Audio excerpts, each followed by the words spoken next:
Is Washington failing foster youth? Some lawmakers think so. According to the Department of Children, Youth and Families, for every 100 child aging out of foster care within a year, 17 will end up living on the streets, and 1 in 4 are arrested within a year of aging out.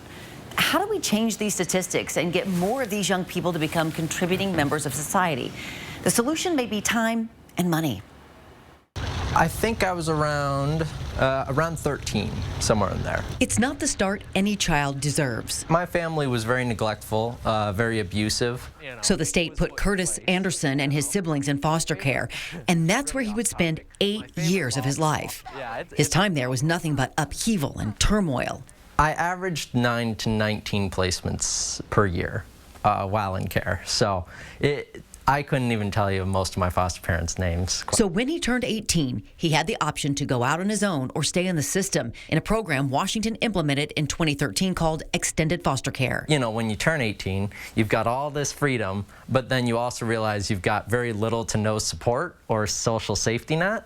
It's mixed feelings. While Curtis decided to continue in care, he could not stay with his then foster mom. She didn't want anyone in her home older than 18. There was no one to take him.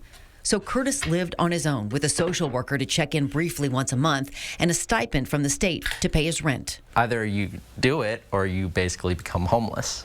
You know, there's no real in between there. Young people who go that route have to follow a number of guidelines, including being enrolled in classes and or having a job where they work at least 80 hours a month. If they decline extended foster care at any point, they cannot be re-enrolled. Now keep in mind, this program ends at age 21, but most students graduate college at 22 to 24 years old.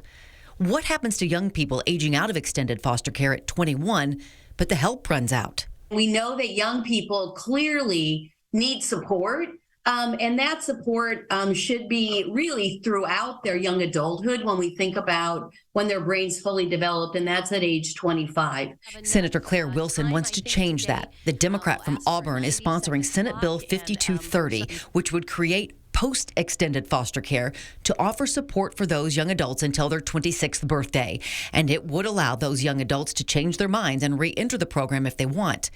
It's going to cost a lot of money, $33 million a year that would come from the state's general fund.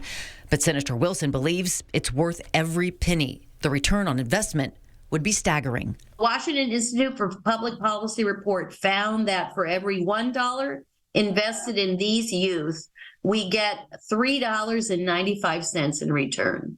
So basically, when you're investing into this bill, you're investing into less incarceration, you're investing into less homelessness, you're investing into greater opportunity for these youth, which the state frankly promised they would help with.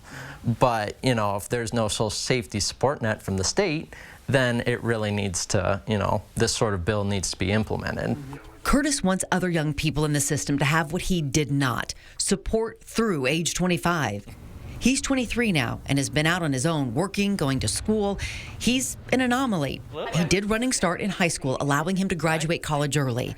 This spring, he'll graduate from Eastern Washington University with a master's degree in social work. He hopes to have a family, work toward his PhD, and advocate for young people in homelessness and those in foster care. We want to feel loved, we want to be heard, but for however long you're in foster care, you really don't feel like you are. And a side note, Senator Andy Billig of Spokane is among the supporters of Senate Bill 5230. Right now, this bill is in the Ways and Means Committee, and we're not sure yet when it'll be up for a vote. We'll let you know how it goes.